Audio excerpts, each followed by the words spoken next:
आपने उन पहाड़ों के लिए क्या किया है, पहाड़ी लोगों के लिए क्या किया है? क्योंकि दामी जी, एसी में बैठ के पहाड़ी होना और ज्ञान देना ये आसान है। पहाड़ में एक सबसे बड़ा मुद्दा ये है पलायन का। एक सवाल ये भी उठता है कि राजनीति में जाने का कभी सोचा है? मैंने इसलिए जाना है क्योंकि मैंने अब देखिए, ये चीज कहने से नहीं होती कि मैं प्रधान सेवक हूँ, वो आपको बनना पड़ेगा। अगर आपको किसी पार्टी में जाने का मौका मिलेगा तो आप किसे चुनेंगे? बीजेपी है। मैं कहता हूँ हर दिन एक नया देवा पैदा होना चाहिए। पहाड़ी फिल्मों में कोई पैसा अगर लगाएगा तो क्यों लगाएगा?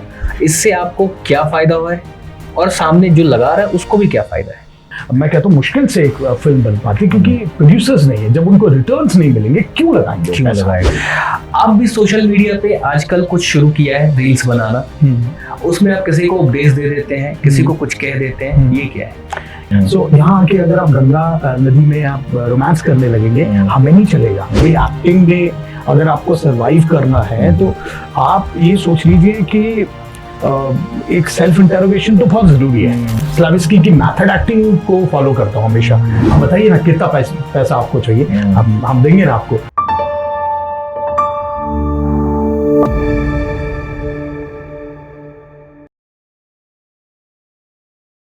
नमस्कार दोस्तों, आप सभी का स्वागत है एक शानदार एपिसोड में। आज हमारे साथ एक ऐसे व्यक्तित्व मौजूद हैं जिन्होंने अपने कार्य, संघर्ष और समाज के प्रति समर्पण से अपनी अलग पहचान बनाई है। जीवन में चुनौतियां हर किसी के सामने आती है, लेकिन कुछ लोग उन चुनौतियों को अवसर में बदलकर दूसरों के लिए प्रेरणा बन जाते हैं। आज हम बात करेंगे उनके जीवन के सफर, संघर्ष, सफलता, समाज के लिए किए गए कार्य और भविष्य की योजनाओं और अनुभवों की, जिनसे युवा पीढ़ी बहुत कुछ सीख सकती है। और साथ ही कुछ कटाक्ष भरे सवाल भी होंगे। तो बिना किसी देरी के आइए स्वागत करते हैं हमारे आज के विशेष अतिथि, उत्तराखंड के सुपरस्टार देवा धामी जी का। सर, आपका बहुत बहुत स्वागत है हमारे पॉडकास्ट में। Thank you very much. सबसे पहले आप हमारे दर्शकों को बताइए कि आपका शुरुआती जीवन कैसा रहा? देखिए, शुरुआती जो जीवन किसी की भी, अगर मैं कहता हूँ जीवन यात्रा की मैं बात करूँ, तो मुझे लगता है वहीं से एक होता है ना कि अंदर आपको समझ आने लगता है कि व्हाट आई मेंट फॉर। सो बचपन से ही मतलब दिमाग में एक चीज़ थी कि भाई मुझे एक्टिंग ही करनी है, और मेरी एक्टिंग के चलते अगर लोगों को अवेयरनेस, एजुकेशन, इंफॉर्मेशन मिल रहा है तो मैं सफल हूँ। तो ये चीज़ पहले से ही दिमाग में फिट थी। और जो भी जीवन में करा, मतलब कहते हैं ना, मंजिल की ओर जाने के लिए आपको कई चीज़ें करनी होती हैं, तो सारी चीज़ें करने की हमेशा कोशिश करी है मैंने। बचपन में आपका सपना क्या था? क्योंकि आपने कभी सोचा था कि मैं एक्टर बनूंगा? बिल्कुल। मुझे लगता है जब हमें होश आने लगता है ना 5-6 साल की उम्र में, कि हमारी एग्जिस्टेंस का हमें पता लगने लगता है कि नहीं यार हम कुछ हैं, तो मुझे तब से ही पता था कि मुझे एक्टिंग ही करनी है। और मुझे डर पढ़ाई का होता था बस, कि भाई यार 10th पास कर लें और फिर तो कमाल होगा। तो वो 10th, क्योंकि ऐसा समाज ने मुझे बता दिया कि भाई 10वीं पास तो करनी ही होती है, बट ऊपर वाले के आशीर्वाद से मैंने मास्टर्स किया, मास कम्युनिकेशन करा, और उसके बाद फिर अपना सफर जारी है। हर किसी के जीवन में ना एक कठिन दौर होता है जी, और वो सबके जीवन में होता है। उससे आप कौन सा कठिन दौर रहा और क्या सीखा आपने उससे? कठिन दौर बहुत सारे, मुझे लगता है कि हर दिन एक नया चैलेंज है। हर दिन आप एक ऐसी चीज फेस करते हैं जो मतलब दूसरे दिन के लिए या तो आपको तैयार करता है, आपको डरा देता है, आपको बड़ी सीख दे देता है। तो हर दिन मेरे लिए चैलेंज रहा है। मैं सच बताता हूँ, ऐसा कोई दिन नहीं जिस दिन मैंने ऑब्स्टिकल्स नहीं देखे, जिस दिन मेरे आंखों से आंसू ना आए हो, आंखें नम ना हुई हो। सो मुझे लगता है कि फिर दूसरे दिन मैं देखता हूँ कि यार ठीक ही तो था, ये जो ऑब्स्टिकल या जो चैलेंज मेरे सामने था वो बहुत सही था, नहीं तो मैं आज का दिन ना देख पाता। सो मतलब बहुत ही, मैं कहता हूँ प्रैक्टिकल भी हूँ, मैं बहुत ही इंक्लाइंड हूँ God, towards the God, just because मुझे लगता है कि उसके बिना तो पत्ता भी नहीं हिलता। पर जो हमें दिमाग दिया है वो तो आपको चलाना ही पड़ेगा कि किस तरीके से मुझे कोप अप कर रहा है अपनी चीज़ों से। बिकॉज आप फैमिली की बात करोगे, फ्रेंडशिप की बात करोगे, अपनी जॉब्स की बात, कहीं भी आपको फाइट तो करनी ही है, क्योंकि आपके जो विचार है, ओपिनियन है ना, वो दूसरे के कभी हो ही नहीं सकते। तो वही मुझे लगता है ऑब्स्टिकल होते हैं। और हमारी फील्ड में तो वैसे भी कहते हैं कि भाई सक्सेस के चांसेस हैं, फेलियर की तो गारंटी है। तो वो चीज़ पहले ही समझ ली गई थी। इसलिए मतलब अगर मैं किसी को भी अपने जूनियर्स को ये बताऊं कि भाई एक्टिंग में अगर आपको सरवाइव करना है तो आप ये सोच लीजिए कि एक सेल्फ इंटरोगेशन तो बहुत ज़रूरी है। आप कितना कुछ स्टडी करेंगे, आपको डॉक्टर का किरदार करना है, आपको एक भिखारी का किरदार करना है, जो भी किरदार करना है आपको अगर उसकी समझ है ना तो कर पाएंगे। बिल्कुल सही बात। मतलब वो उस किरदार को आपको समझना होएगा कि ये यार एक इंसेन इंसान है, पागल कैसा होता है। तो पागल को जब तक आप देखेंगे नहीं, मैं स्लाविस्की की मेथड एक्टिंग को फॉलो करता हूँ हमेशा कि भाई अनटिल अनलेस आपने उस चीज को फील नहीं किया है आप नहीं कर पाओगे। तो लोगों को लगता है कि भाई एक्टिंग है ठीक है हम भी कर लेंगे, हर कोई कह ही देता है, पर मुझे लगता है कि एक जो नीश पे एक्टिंग करना ना उसके लिए तो आपको you have to work hard and हाँ you should leave no stone unturned, उसके लिए तो है ही। आपके जीवन में प्रेरणा कौन रहा है? क्योंकि अक्सर जैसे हम देखते हैं कई ऑडिशंस में देखते हैं कि माताजी पिताजी साथ नहीं देते हैं और हमें वो चीज़ करनी है, फिर हम ऊंचाइयों पे पहुंच जाते हैं। तो इसमें एक तो प्रेरणा कौन रहा और माताजी पिताजी का कितना साथ रहा इसमें कि यहाँ तक आप पहुंच पाए, ये जानना हमारे दर्शकों के लिए बहुत ज़रूरी है। देखिए मुझे लगता है ना फैमिली का अनकंडीशनल लव होता है आपके लिए। हाँ वो जो प्यार माँ बाप का होता है वो तो वो इरैशनल है, मतलब आप ये सोचो उसका कंपैरिजन है ही नहीं, है ना। तो मैंने एक चीज ये महसूस करी है कि कई बार जो वो प्यार है ना वो माँ बाप को पता नहीं लगता, लेकिन वो क्या पता आपके लिए मतलब जो उनकी सोच है, बिकॉज उनकी जो अपब्रिंगिंग हुई है वो पैसे को लेकर कैसे हुई है, करियर को लेकर कैसे हुई, वो अपनी समझ के अकॉर्डिंग आपको बताएंगे। सो वहां पे सबसे बड़ा संघर्ष है। अब जैसे मेरे डैड मुझे कहते थे बेटा ठीक है एक्टिंग सारी चीजें ठीक है, he wanted me to get into army basically. तो वो चाहते थे मेरे दादा आर्मी ऑफिसर रहे, डैडी ऑफिसर रहे, सो मतलब एक लेगेसी होती है फैमिली की। सो मैंने कहा डैडी मैं आर्मी की ड्रेस पहन सकता हूँ लेकिन जा नहीं सकता। सो ये चीजें मेरी चैलेंजेस रही। लेकिन डैडी ने जब मेरा पहला एक मैंने दूरदर्शन के लिए इवनिंग लाइव शो ऐसा कुछ किया था, वॉइस ओवर था मेरा, वो सुना, उसके बाद कुछ मेरे छोटे छोटे एक्ट्स देखे तो उनको समझ आ गया कि नहीं बेटा is like wherever he is going is right. लेकिन पहले मेरे लिए थोड़ा सा चैलेंजेस क्योंकि डैडी का ऐसा मानना था कि भाई यार वो क्या होता है ना कि अब आपको एक्टर बनने के लिए आपको घुड़सवारी सीखनी है, आपको बहुत सारी चीजें ऐसा मतलब लोग जो कह देते हैं ना वो लोगों के लिए लकीर बन जाती है, ऐसा कुछ नहीं है। मतलब ओवर द टाइम आप सब सीख लेते हैं। जब कहते हैं ना आप जिद्दी होते हैं, जिद्दी भक्तों के आगे भगवान झुकते हैं। सो आपको सबसे पहली लड़ाई तो परिवार से लड़नी होती है, परिवार से लड़नी होती है, इसमें कोई शक नहीं है सर। समाज के अंदर क्योंकि ऐसा कहते हैं जैसे कई ऐसे पिछड़े राज्य हैं या फिर हम बाकी राज्यों की भी बात करें तो गाने वाले, एक्टिंग करने वाले या नाचने वाले, डांस करने वाले उनको बोलते हैं नचिया नचनिया गवनिया। तो समाज से क्या चुनौतियाँ मिली आपको? बिल्कुल मिलती।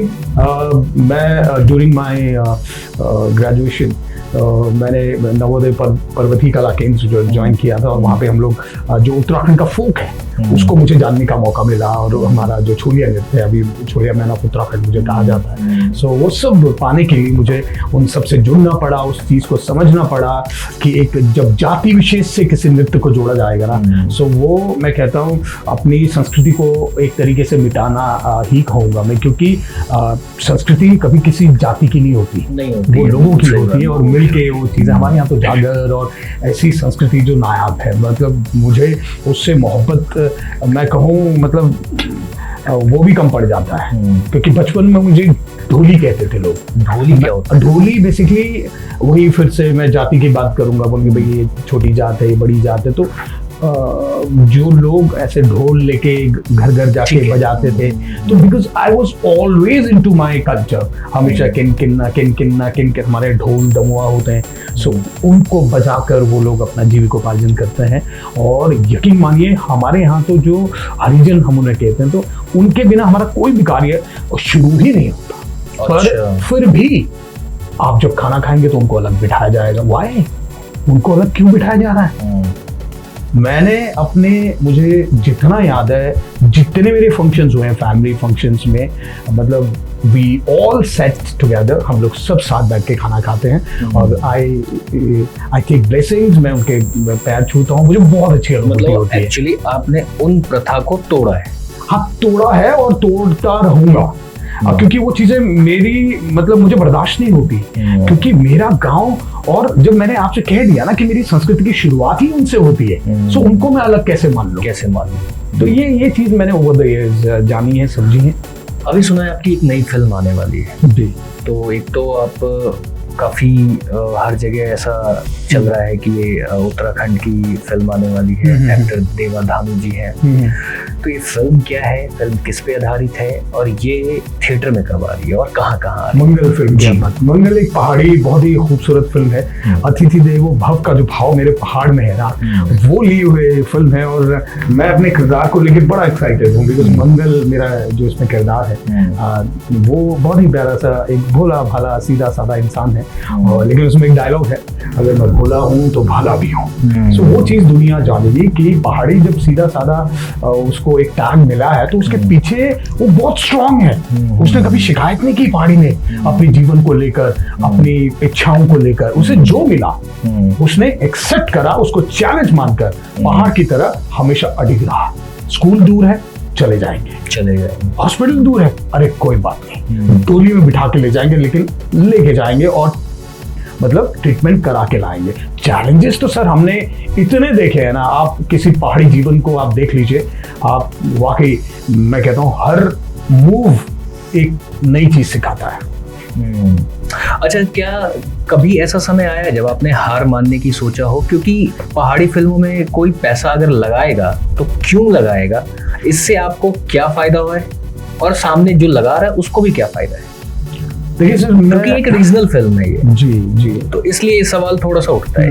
नहीं, आपने बहुत सही सवाल किया, और मैं कहता हूँ ये सवाल ना आज नीड ऑफ द आवर है। हर किसी को मतलब जानना चाहिए कि पहाड़ी फिल्में जब बनती हैं तो बड़ी, मैं कहता हूँ मुश्किल से एक फिल्म बन पाती है, क्योंकि प्रोड्यूसर्स नहीं है। जब उनको रिटर्न्स नहीं मिलेंगे क्यों लगाएगा? आज जब हम 100 करोड़ क्लब, 500 करोड़ क्लब की बात करते हैं, वो मतलब क्या है कि भाई किसी फिल्म ने कितना पैसा कमाया है। सो अब मेरी फिल्म मंगल है, अगर वो पैसा नहीं कमाएगी, दूसरी बार जो प्रोड्यूसर्स हैं वो क्यों पैसा लगाएंगे? तो ये सवाल आपने बहुत अच्छा किया है। इसका उत्तर मैं यही दूंगा कि हालांकि अभी हमारी जो इंडस्ट्री है उत्तराखंड की, जहाँ कुमाऊनी गढ़वाली जो सारी फिल्में बन रही हैं, वो इन्फेंट है, अभी बच्चे हैं।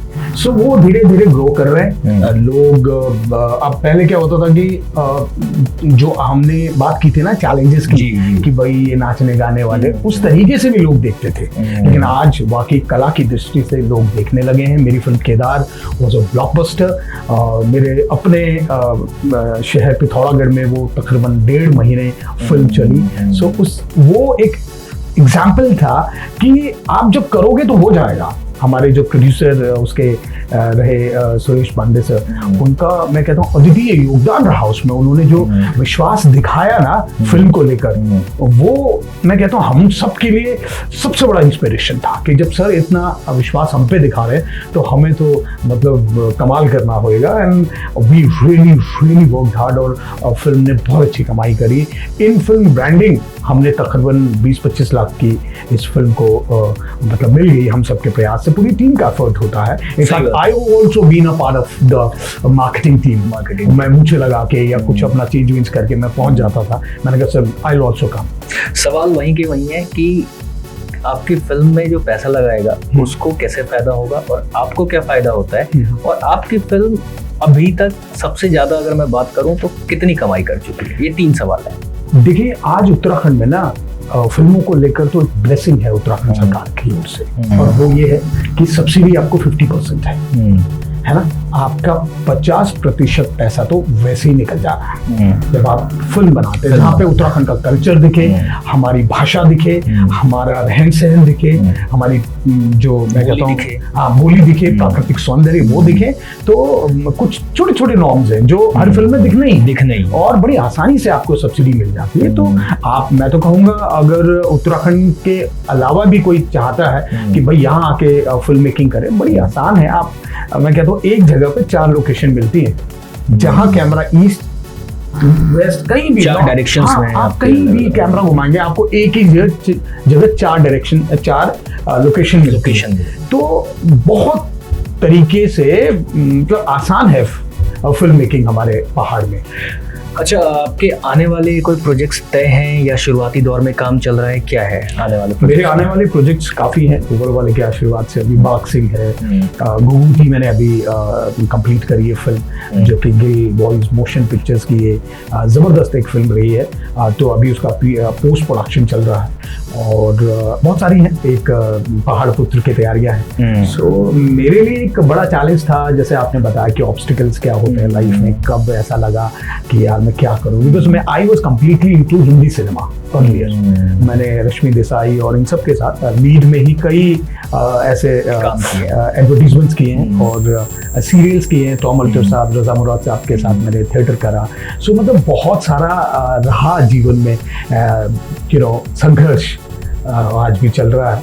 तो फिर मेरे लिए ये एक मैं कहूँ टर्निंग पॉइंट या एक ऐसा डिसीजन था कि यार उत्तराखंड फिल्म इंडस्ट्री के लिए काम करना है, क्योंकि यहाँ पर मेरे पहाड़ मुझे आशीर्वाद देंगे। यहाँ पर मेरी अपनी जो मातृभाषा, मेरी पितृ मेरा मतलब एक होता है ना कि आपकी सबसे बड़ी पहचान जो होती है, पितृभूमि है मेरी। सो उसके लिए लड़ना और आसान हो जाता है, आप इमोशनल हो जाते हो। हाँ, लोगों को फिल्म के जब आप शूटिंग के लिए जाते हो कितना कनेक्ट करते हैं लोग आपको? जब अच्छा जो स्थानीय लोग हैं, हाँ स्थानीय लोग कई, देखिए मैं कहता हूँ कि आज उत्तराखंड में ना जो फिल्म इंडस्ट्री है वो इन्फेंट अभी बच्चे के रूप में है, तो लोग उतना सीरियसली लेते नहीं हैं। हाँ, जैसे अभी रिसेंटली हम लोग we were shooting somewhere and a lady came, she started shouting, oh ये क्या है, ऐसा मेरे खेत में कर दिया, वो कर दिया। और सब लोग मतलब उनको समझा रहे थे और उसके बाद पता नहीं मेरी आंखें नम हो गई। मैंने उनसे एक चीज़ कही, मैंने कहा माता जी ये आप ही के लिए हो रहा है, आप ही की संस्कृति को बचाने के लिए हो रहा है, आप ही की भाषा की बात हो रही है, आप ही की मैं कहता हूँ पहाड़ की बात हो रही है। अगर आपका थोड़ा बहुत आप बताइए ना कितना पैसा आपको चाहिए, हम देंगे ना आपको। सो ऐसा भी हो जाता है लाइफ में। सो मैं आज उत्तराखंड की जनता से एक चीज़ ज़रूर कहूँगा, जो हमारी देवतुल्य जनता है उनसे ये चीज़ ज़रूर कहूँगा कि हमारे यहाँ जो भी फिल्में आज बन रही हैं आप सबके आशीर्वाद से बन रही हैं, और आप सबको हमारी मदद ज़रूर करनी चाहिए। इसमें हम आपका नुकसान नहीं करेंगे, जो आपका नुकसान हुआ है उसका पे तो प्रोडक्शन का इतना बजट रहता है मतलब देखिए सबका it depends on the production house, but whenever I work I see things like कि मुझे ये देखना ज़रूर होता है कि भाई ऐसा भी ना हो कि फिल्म बीच में रुक जाए, पहली बात, क्योंकि प्रोड्यूसर्स भी इतने मैच्योर नहीं है। हाँ। कोई ऐसे भी प्रोड्यूसर बन जाते हैं जो शायद उनकी कैपेबिलिटी नहीं है, बीच में वो आपको बोल दें, बिकॉज हम एक्टर्स की बहुत मेहनत लगती है, जो टेक्नीशियन होते हैं वो हम लोग इमोशनल होते हैं अपने काम को लेकर। इसलिए मैं चाहता हूँ जो फिल्में बने वो रिलीज भी हो। मैंने अपने दर्शकों से कहा था कि कटाक्ष भरे सवाल भी होंगे, तो पहला सवाल मेरा आपसे यही है कि सोशल मीडिया के दौर पे लोग तेजी से प्रसिद्ध हो रहे हैं, ठीक है, फेमस हो रहे हैं सोशल मीडिया पे कुछ भी करके। आप भी सोशल मीडिया पे आजकल कुछ शुरू किया है, रील्स बनाना, उसमें आप किसी को उपदेश दे देते हैं, किसी को कुछ कह देते हैं, ये क्या है? ये एक्चुअली मैंने पहले भी एक चीज कही कि मेरा सोशल मीडिया मेरे फिल्मों के लिए नहीं है, मेरे पहाड़ के लिए है। सो मेरे आपने जितने भी वक्तव्य उसमें देखे होंगे, हर जगह मैं एक ही चीज कहूंगा, मेरे पहाड़ की एक मर्यादा है, आप बिल्कुल आए, है ना, हम आपका स्वागत करेंगे। पर अगर आप मर्यादा तोड़ते हैं, अगर आप, मैं कहता हूँ एक वो कहता ना कि दिल में श्रद्धा आपके नहीं है पहाड़ आने से पहले, क्योंकि ये देवभूमि है, यहाँ देवी देवताओं का वास है। सो यहाँ आके अगर आप गंगा नदी में आप रोमांस करने लगेंगे, हमें नहीं चलेगा, बिकॉज हमने पूजा इन नदियों को, इन पहाड़ों को, इन वनों को, जंगलों को हमने पूजा, लिटरली आज भी हम पूजा करते हैं। सो मैंने वही चीजें अपने सोशल मीडिया पे कही हैं और कई लोग पसंद करते हैं और कई लोग कुछ कुछ लिख भी देते हैं। आई डोंट माइंड, बट मुझे जो करना मैं वो कर रहा हूँ। अच्छा, बार बार आप अपने रील में एक चीज कहते दिखते हैं कि पहाड़ी हूँ। उनके लिए आपने उन पहाड़ों के लिए क्या किया है, पहाड़ी लोगों के लिए क्या किया है? क्योंकि दामी जी एसी में बैठ के पहाड़ी होना और ज्ञान देना ये आसान है, पर धरातल पे ऐसा नहीं होता है। आप मुझे पहाड़ में जो आपके द्वारा काम किया गया है उससे 5 काम ऐसा बताइए कि जिससे पहाड़ियों का भला हुआ है। सर मैं 50 बता सकता हूँ ऊपर वाले के आशीर्वाद से। मैंने देखिए शुरुआत करी छोलिया नृत्य से। आज छोलिया नृत्य का स्थान आप सोचिए देश के उन चुनिंदा नृत्य विधाओं में है जो आज जिन्हें दुनिया जानती है। तो मैंने छोलिया पे धरातल लेवल पे काम किया। आज मैं स्कूलों में जा जाके छोलिया नृत्य की ट्रेनिंग दे रहा हूँ। मेरे पास पूरी टीम है और यकीन मानिए इट्स बीन ईयर्स और मुझे एंडलेस ये मेरा काम है। आप यहाँ अल्मोड़ा के किसी भी स्कूल में पूछे, अल्मोड़ा में मुझे लगता है 17-18 स्कूल्स में मैंने बैक टू बैक छोलिया नृत्य की ट्रेनिंग करवाई है। भारत सरकार के साथ मिलके, उत्तराखंड सरकार के साथ मिलके, ONGC, इंडियन ऑयल, इन सब का सपोर्ट लेकर मैंने बच्चों तक अपना छोलिया नृत्य पहुंचाया। उसके लिए मुझे बहुत बहुत मेहनत करनी पड़ी, आप यकीन मानिए, क्योंकि बड़ा मुश्किल था। आज बच्चे भंगड़ा सीखने की कोशिश कर रहे हैं, गिद्दा सीख रहे हैं, कथक सीख रहे हैं, सारी नृत्य विधाएं सीख रहे हैं, लेकिन वो अपनी सबसे बड़ी पहचान, अपनी संस्कृति छोलिया नृत्य, आप देखिए उत्तराखंड की संस्कृति की बात आएगी, सबसे पहले छोलिया नृत्य का आएगा। उसे क्यों नहीं सीखा जा रहा? छोलिया केंद्र क्यों नहीं बन रहे जब कथक केंद्र है? सो उसकी मेरी ये लड़ाई है पिछले 10 साल से ऑन है और वो हमेशा रहेगी जब तक देश में सबसे अव्वल नंबर पे छोलिया नृत्य का नाम नहीं आ जाता और उसे जाति विशेष से जोड़कर मैं कहता हूँ सबके लिए बनाया जाए। लड़के तो लड़कियां सिर्फ, लड़कियां भी उस नृत्य विधा को करने लगी। ये मेरा पहला काम है। आपने 5 गांव गिराने की बात की है। मैंने सिर्फ एक NGO, जब मैं पढ़ ही रहा था, इट्स बीन 16 ईयर्स, 2009 में मैंने दिया NGO की शुरुआत कर दी थी और कई अच्छे इंटेलेक्चुअल्स के साथ मिलके मैंने इसकी शुरुआत करी, जिसमें मीडिया प्रोफेशनल्स और इन सबको मिला के मैंने ये संस्था बनाई, जिसमें मैंने गांव में जो महिलाएं हैं उनके लिए सैनिटरी पैड का निर्माण करा, मेरे अपने पहाड़ के लिए, आई एम अप नाम से। और कई लोगों को अभी भी वो सैनिटरी पैड हर महीने उनके गांव तक पहुंच रहे हैं। दूसरा काम ये मेरा रहा है जो कि हम, क्योंकि हमारे यहाँ ना पहाड़ों को पूजा जाता है, एक औरत का सम्मान। आप देखिए मेरे पहाड़ आके देखिए क्या होता है, मतलब हमारी नाक है, हमारी इज्जत है। आप देखना सर, हमारे ऐसे टीका लगता है जब एक औरत की शादी हो जाती है ना, नाक से टीका लगता है यहाँ तक, तो इसका मतलब है कि अब तू दूसरे घर जा रही है, हमारी नाक है, हमारी इज्जत है। सो हमने वो चीज देखी है। अब देखिए हमारा कोई भी त्योहार आप आइए कभी विटनेस करिए, तो वहां पे औरतें काम नहीं करेंगी, वो सज धज के बैठेंगी, मर्द काम करेंगे। तो ये कई सारी चीजें हैं। और इसके अलावा मैंने जैसे फिल्मों का निर्माण शुरू कराया, प्रोड्यूसर्स के घर घर जाके मैंने कहा आप आइए हमारे पहाड़ में, आप यहाँ तो फिल्में बना रहे हो, पहाड़ में बहुत खूबसूरत संस्कृति है, लोगों को पहाड़ी सिखाने की कोशिश करी, अपनी कुमाऊनी गढ़वाली भाषाओं से उनको अवगत करा। तो ये मेरा प्रयास मतलब एंडलेस है और मेरा अस्तित्व तभी है जब मैं कुछ कर रहा हूँ। फिल्म के मायने तभी है जब फिल्म में मैसेज है। अगर फिल्म में मैसेज नहीं है, आप समाज में क्या बदलाव ला रहे हो, तो मैं उसे फिल्म नहीं मानता। So back to back Amit ji, मैंने कोशिश करी है कि अपने पहाड़ के लिए वो काम करूं। कहते हैं ना, चैरिटी बिगिंस एट होम। सो वो पता नहीं दिमाग में स्ट्राइक किया। मुंबई था मैं 2013 में और सेम टाइम हमारे हेमंत पांडे जी बहुत अच्छे कलाकार हैं, आप सब जानते हैं उन्हें। सो उन्होंने भी मुझे कई चीज़ें गाइड करी, उन्होंने लिखने का मुझे सुझाव दिया। तो मैं I am into writing as well, मैं लिखता हूँ अपने पहाड़ की जो पौराणिक कथाएं हैं उनको सुनता हूँ, पढ़ता हूँ। सो सच में मैं ये फिर कहूँगा कि मेरा पहाड़ मेरे दिमाग में नहीं, मेरे दिल में है।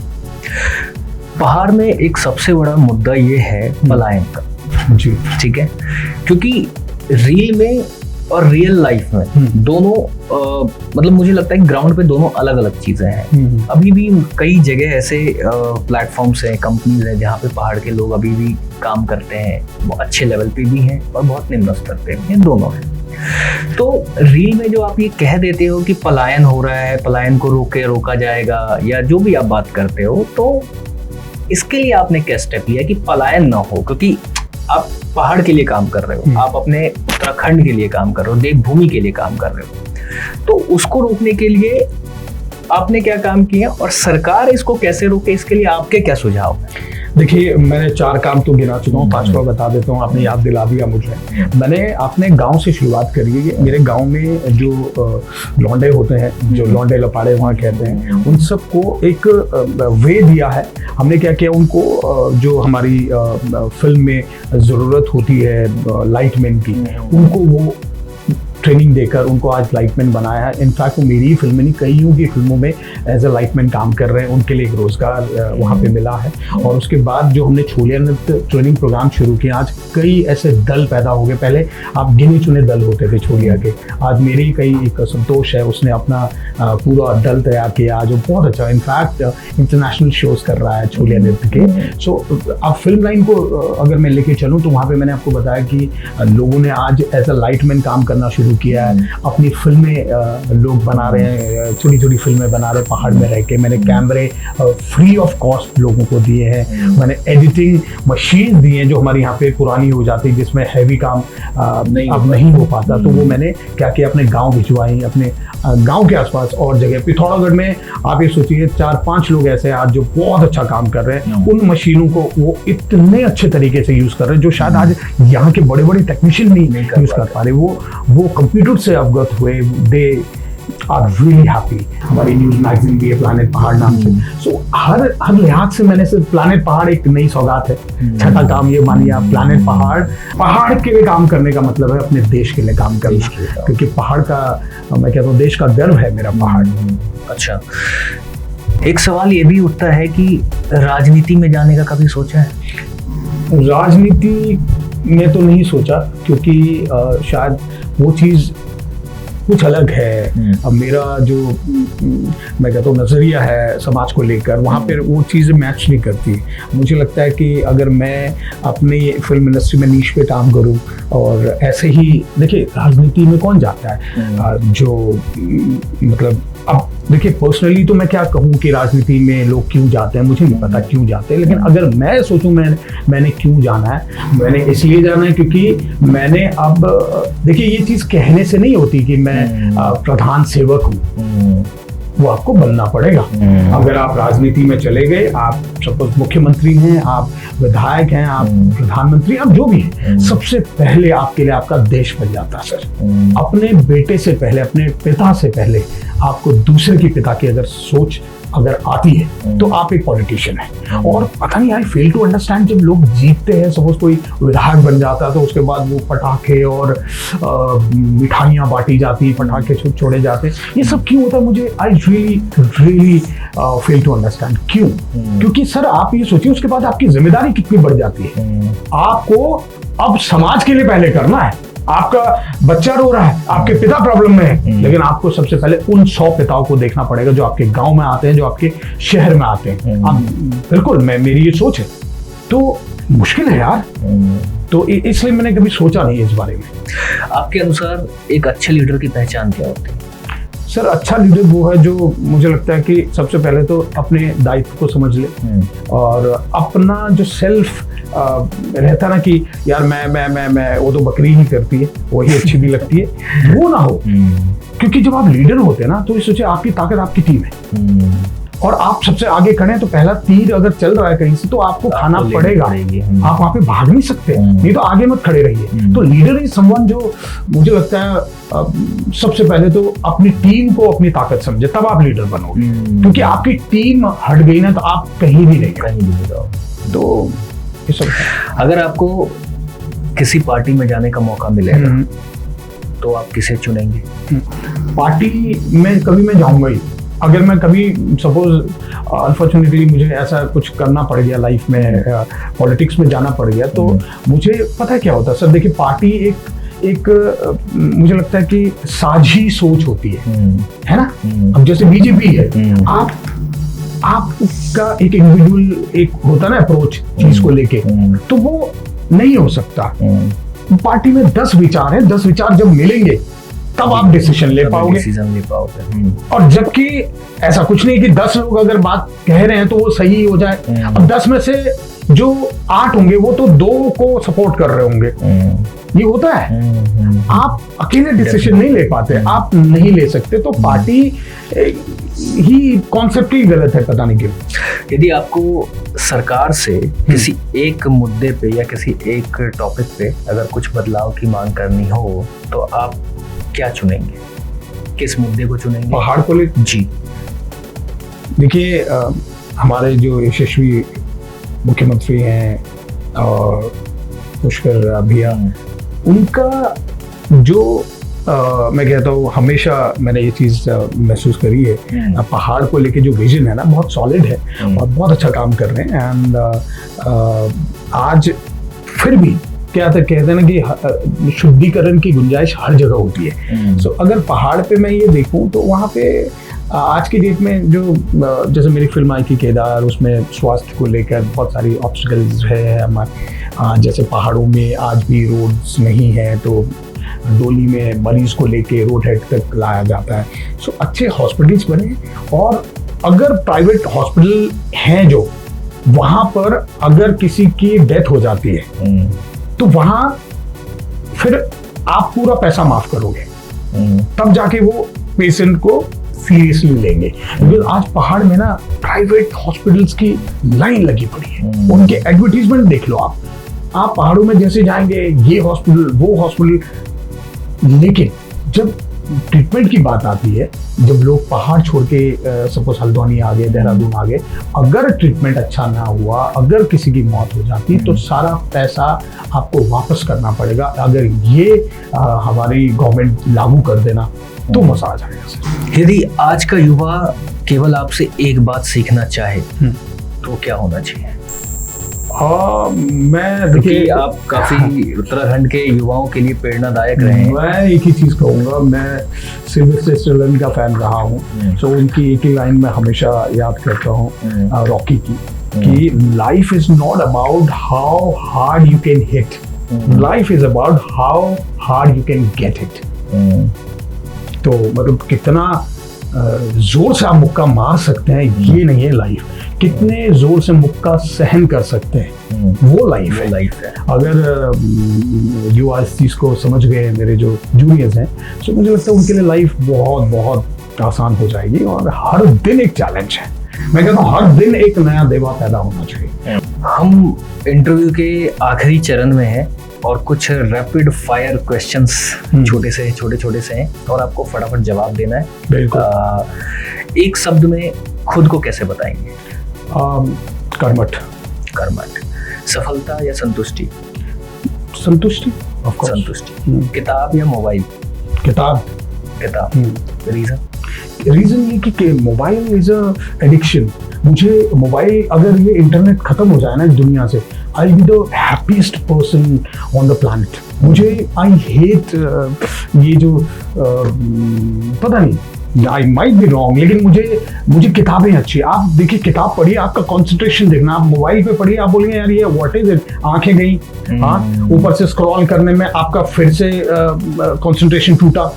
किताब पन्ना छूना इटसेल्फ इज एक खुशबू। आप खुद इतने इंटेलेक्चुअल है सर, आप खुद इस चीज को समझ सकते हैं कि किताब जब आप पढ़ते हैं, आपके हाथ में किताब होगी ना, तो लोगों का आपके लिए सोच ही बदल जाएगी। तो ये तो है। पहाड़ या समुद्र? पहाड़, ऑफ कोर्स। अच्छा, सुबह जल्दी उठना या रात को देर से सोना? It depends sir. आज का जो युग है ना, यहाँ पे मुझे लगता है ना कि आपको जो सही लगे वो करो, क्योंकि देखिए ऐसा भी नहीं है कि सुबह जो उठे हैं उन्होंने कमाल ही करा है। जैसे अक्षय कुमार साहब कह देते कई बार कि भाई ऐसी कभी सुबह नहीं हुई जो मतलब जब मैं सूरज से पहले ना उठाऊं। ऐसा इम्पॉसिबल है, ये इम्पॉसिबल है। जब आप, लेकिन वो इतने टाइम से इंडस्ट्री में भी नहीं है, बिल्कुल है, आई सैल्यूट हिम। बट देखिए पता क्या होता है, कभी आप बीमार रहे हो, कभी ऐसा हो ही नहीं सकता सर। पता क्या होता है, नियम बिल्कुल होते हैं, लेकिन ये कह देना कि मैं हर दिन 4 बजे उठ जाऊंगा, ये नहीं हो सकता सर, क्योंकि आप कभी बीमार हो सकते हैं, कभी कोई सिचुएशन हो सकती है, कभी आप 4 ही बजे सोए हो। मेरे साथ हुआ है, मैंने जैसे मैं शिव का परम भक्त रहा हूँ, तो मैं 4 बजे उठ के मैंने उनकी पूजा करने की कोशिश की है।